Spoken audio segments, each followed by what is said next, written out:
ধান্যলক্ষ্মী পুজোর পার্ট 2তে আপনাদের সবাইকে স্বাগত জানাই। কেমন আছেন সবাই? আশা করছি সবাই ভালো আছেন।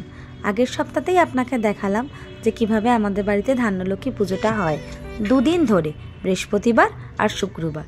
বৃহস্পতিবারের পুজো তো হয়ে গেছে, আজকে শুক্রবার। আজকে যথারীতি পুজো করার পরেই এবার মা লক্ষ্মী আর নারায়ণকে তোলার পালা। প্রথমেই দেখছেন আমি মা লক্ষ্মী আর নারায়ণকে তুলে সাইডে রেখে নিয়েছি। এবার যেই বাক্সটি ছিল অ্যালুমিনিয়ামের বক্সটি, সেটাকে পরিষ্কার করে রেখেছি মেজে টেজে ভালোভাবে। এবার জল থাকায় একদম শুকনো করে নিতে হবে, কারণ এর ভিতর ধান থাকবে, না হলে নষ্ট হয়ে যাবে। কিছু ফুলও রাখা থাকে, মানে যেগুলো ঠাকুরকে পুজো দেওয়ার সময় পড়েছিল, ছোটো মালা বা ফুল যাই হোক, সেগুলো দেওয়া থাকে। তো সবার আগে পরিষ্কার করে শুকনো করে নেওয়ার পর আমি ধানগুলো এর মধ্যে ছড়িয়ে নেব। ধানগুলো যখন দেওয়া হয় তখন এমনভাবেই রাখা হয় যেন পুরো উপচে পড়ে মোটামুটি ধান।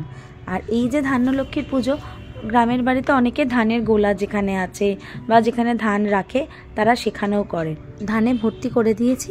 এবার মা লক্ষ্মী নারায়ণকে রাখলাম। লক্ষ্মী নারায়ণের সঙ্গে কিন্তু ধানের ছড়িও রেখেছিলাম। অনেক সময় আমরা এখানেও লক্ষ্মীকে রাখি, কিন্তু যখন ধান অনেক বেশি হয়ে যায় তখন আমরা এটা ধান ভরে রাখি, আর ওটাতে মা লক্ষ্মীকে আমি রেখে দিই। তো এবার ধান অনেক বেশি এসছে বাড়িতে, তো সেই জন্য আমরা এটা ধানটা পুরোটাই এর ভিতর দিতে হবে। সেই জন্য আমরা এইবার এই কলসিটার ভিতরে লক্ষ্মীর জিনিস রাখবো, আর যে ধানটা ছিল সেই ধানটা আমরা ভরে দেব। যতবারই এই জিনিসগুলো কলসির মধ্যে ঢোকাই ততবারই মনে হয় যারা ঢুকবে না, কিন্তু প্রতিবারই কি সুন্দরভাবেই ঢুকে যায় এর ভিতরে। ধান থাকার সত্ত্বেও, ভরে থাকার সত্ত্বেও ঢুকে যায়। আপনাদের দেখাবো সেগুলো। সবার প্রথমে আমি কাঁচাগুলোকে ঢুকিয়ে নেব।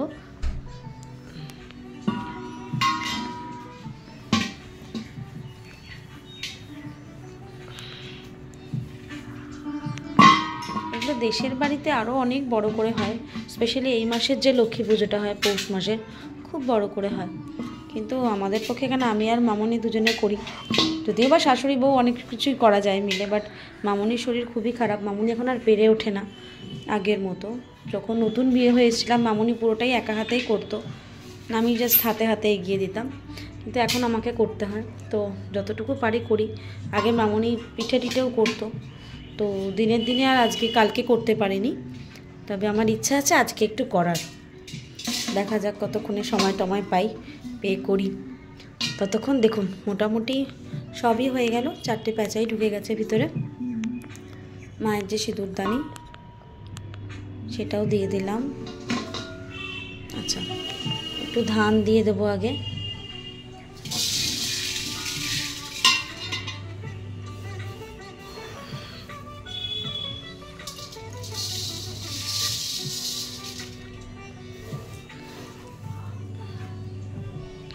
আমাদের বাঙালিদের কত ধরনের কত পুজো পার্বণ থাকে।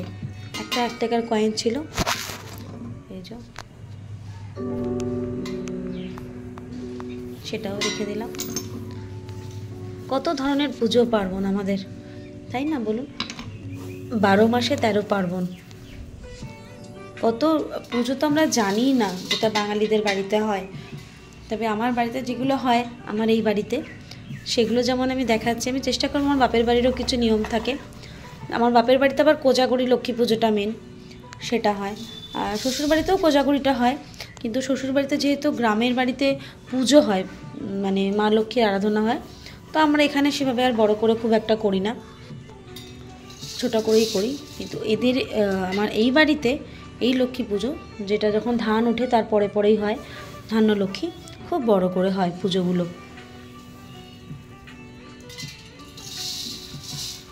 চলুন মায়ের এবার বাকি সাজগুলো মোটামুটি চারিদিকটাই দেখতে পাচ্ছেন ধানে হয়েছে, ধান দিয়ে ফেলেছে, কোথাও ফাঁকা নেই। এবার বাকি জিনিসগুলো দেব।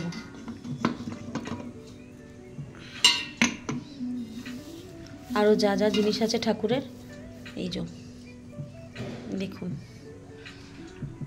কত পুরনো এগুলো, জানেন?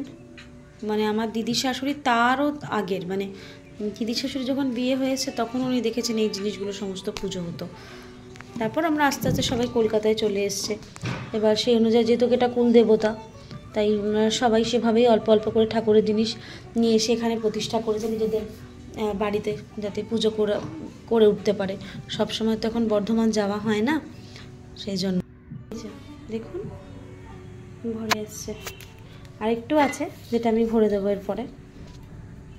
এই লক্ষ্মী পুজোর আর একটা নিয়ম হচ্ছে যে যতবার ধান উঠবে ততবার সেই ধান আনতে হবে, এনে প্রতি বছর মানে প্রতিবারই লক্ষ্মী পুজোতে ওই নতুন ধান এই কলসির মধ্যে ভরতে হবে। আর যখন মাকে পেতেছিলাম আপনাদের তো দেখালাম, পুরো ধান দিয়ে ঢেকে জায়গাটাকে মানে ভরে দিয়ে তারপরে মা লক্ষ্মীকে পেতেছিলাম।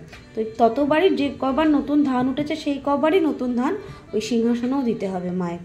আর যখন বছরের শেষ হয়ে যাবে তখন এটাকে ভাঙিয়েও নেয় বা চেঞ্জ করে নেয়, দিয়ে আসে চাল ভাঙাবার জায়গায়। হ্যাঁ, ওটা পুজোর চাল হিসেবে আমরা ইউজ করে নিই। আর আমি এসে থেকে দেখছি, মানে মামনি আমাকে বলেছে অন্নভোগ এই ঠাকুরের দেয় না, ফল মিষ্টি নাড়ু এইগুলোই দেয়, পিঠে পায়েস এগুলোই দেয়। বছরে আর একটাই পুজো, সেটা হচ্ছে চৈত্র মাসের। ঠাকুর গোছানো হয়ে গেছে, 2-1টা কুড়ি বাইরে ছিল, সেগুলোও দিয়ে দিয়েছি। ভিডিওটি ভালো লাগলে লাইক শেয়ার কমেন্ট করে দেবেন। ততক্ষণ টাটা।